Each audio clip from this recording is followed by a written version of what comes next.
পর যা প্রচুর খাওয়ান খাইয়েছে জেঠিমা, তারপর গিটারটা কিছু করিনি বলে কত কিছু আইটেম।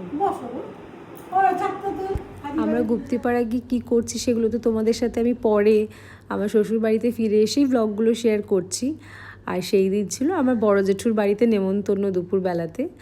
তো আমাদের তো নেমন্তন্ন খাওয়া শেষ হচ্ছে না, মানে আমাদের অবস্থা খুবই খারাপ, তাও আমরা খাচ্ছি।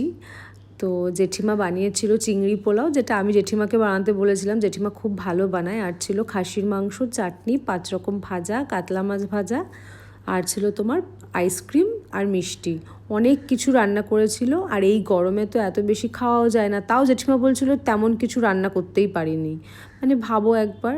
যাই হোক, খাওয়া দাওয়া করে এখন ভাইয়ের গিটারটা নিয়ে আমরা একটু বসেছি। ভাই গিটার শেখে, তো ভাই আমাকে দেখাচ্ছিল যে কিভাবে আমি গিটারটা ধরবো, কি করে বাজাবো। আমি তো এসব কিছুই জানি না। তো আমি অভ্র আর ভাই মিলে একটু আড্ডা মারছি এখন। আর আমার তো ভাই বোনদের সাথে সময় কাটাতে ভীষণ ভালো লাগে, জানো তো।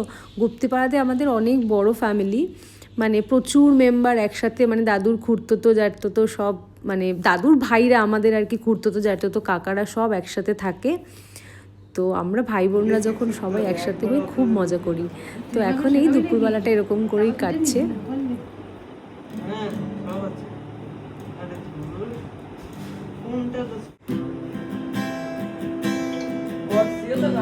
একটু একটু পারিস তাই বাবা, ও কি করে জানলো রে? তুই কি করে জানি? এটা কর, আমি অনেকদিন প্র্যাকটিস করি। আচ্ছা ঠিক আছে, কর।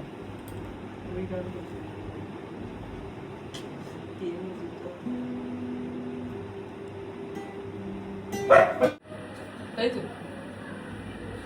কি কি শুধু সারাক্ষণ ছবি তুলছি না, ভিডিও। একটা দিন ফোন ছাড়া থাকতে পারবে?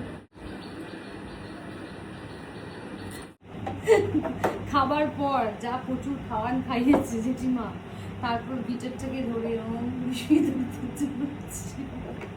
আর পাচ্ছি না, তারপর শুধু এরকম। এই যে জেঠু একটা কাঁঠাল দিল আবার, জেঠিমা বলছে ভাই। জেঠুর বাড়ি থেকে বেরিয়ে এখন এসেছি মেটু কাকিমার থেকে আচারটা তো নিতে হবে, বেশ ভালো মিষ্টি আমের আচার বানিয়েছিল, ওটা আবার আমি শ্বশুর বাড়িতে নিয়ে আসবো। তাই এখন কাকিমা গুছিয়ে দিচ্ছে। আর আমরা ট্রেন ধরে আজকেই যেহেতু চলে আসবো, তাই তাড়াতাড়ি করে গুছিয়ে আবার বেরিয়ে পড়লাম।